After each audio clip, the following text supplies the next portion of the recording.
తిరుపతి జిల్లా గూడూరులో అర్ధరాత్రి దొంగలు హల్చల్ చేశారు. చేతిలో కత్తులు కటార్లతో వీరంగం సృష్టించారు.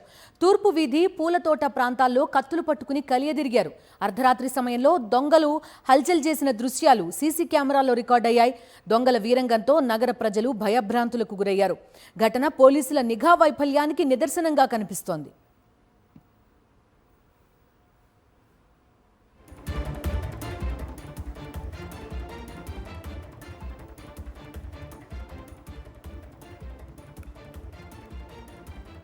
పూర్తి డీటెయిల్స్ అందిస్తారు మా కరెస్పాండెంట్ లోకేష్. లోకేష్ చెప్పండి, ఇది చూస్తున్నాం దొంగలు ఏకంగా ఈజీగా అక్కడ నుంచి మూవ్ అవడం అంతా కూడా ఈ ఫుటేజ్లో కనిపిస్తోంది. ఏమంటున్నారు స్థానికులు, ఏం జరుగుతోంది?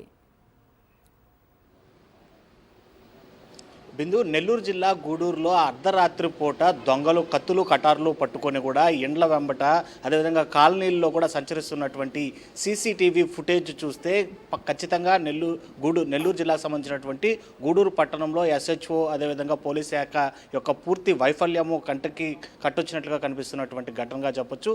ఎంత యథేచ్ఛగా వాళ్ళు చేతిలో కత్తులతో తిరుగుతున్నారంటే ఎదురుగా ఎవరైనా వచ్చి ప్రశ్నిస్తే కూడా వాళ్ళపైన దాడికి కూడా వెనకాడబోము అనేటువంటి ఒక సందేశాన్ని ఇస్తూ అక్కడికి వెళ్తూ ఒక గస్తీ నిర్వహిస్తున్నారు. అంటే ఏ నివాసంలోకి వెళ్ళి చోరీ చేసుకోవాలి, అదేవిధంగా ఎలాంటి దాడి ప్లాన్ చేసుకోవాలి అనేటువంటి సంఘటనగా కూడా వాళ్ళు ఆ రకమైనటువంటి ప్లానింగ్ కోసం అక్కడ సంచరిస్తున్నట్లుగా కూడా సీసీటీవీ ఫుటేజ్ చూస్తే ఇట్లే అర్థమైపోయేటువంటి పరిస్థితి. అయితే తరచూ ఈ గూడూరు పట్టణానికి సంబంధించి ఇక్కడ అనేకమైనటువంటి ఘటనలు, అంటే గంజాయి మత్తులో దాడులు కావచ్చు, అదేవిధంగా ఒక యువతి పైన, అదేవిధంగా మైనర్ బాలికల పైన రేపటం చేయడం కావచ్చు, గంజాయి మత్తులోనే ఎదురెదురు దాడులు చేసుకోవడం, స్టూడెంట్స్ వార్ జరగడం, ఇలాంటివి తరచూ జరుగుతున్నప్పటికీ అక్కడ సంబంధించినటువంటి ఎస్హెచ్ఓ శేఖర్ బాబుపై కావచ్చు, అదేవిధంగా పోలీస్ శాఖకు సంబంధించినటువంటి ఉన్నతాధికారులు కావచ్చు ఎటువంటి చర్యలు చేపట్టకపోవడం పైన పట్టణవాసులు అయితే మాత్రం తీవ్రమైనటువంటి ఆగ్రహం, అదేవిధంగా ఒకవైపు తమకు రక్షణ ఉందా అనేటువంటి భరోసా అయితే మాత్రం లేదని చెప్పి కూడా వాళ్ళు ఆవేదన చెందుతున్నటువంటి పరిస్థితి అయితే ఉంది. Right Lokesh, thank you.